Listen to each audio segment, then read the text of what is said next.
Hi boys and girls, quick tutorial on inserting different shapes and lines into your assignment today. So you're creating a sound diagram. I kind of have the example that I have up here, and how did I do this?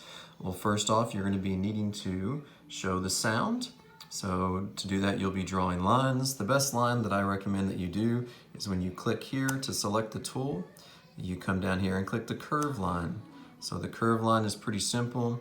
You'll click and it'll start writing.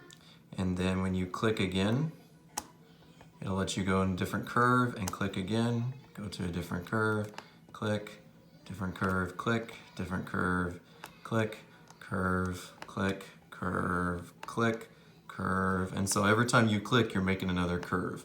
So that should help you with your sound. Now coming back up to the top,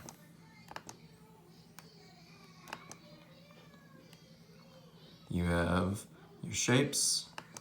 I can click my shapes. Of course, we're going to be using circles as it was seen in the book. So you can just click on your circle and then you're going to click and drag.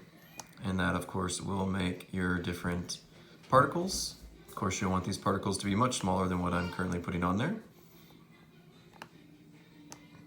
You'll have your particles that are represented throughout. And then over here, if you would like to add any words to help describe what's going on, you could, or also the arrow showing how the particles are moving. So again, you have the arrow that's here.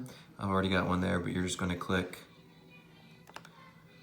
and you can drag. Make that arrow bigger or smaller, depending on what it is that you need. Okay, so there's a quick tutorial of how to add images into your sound diagram.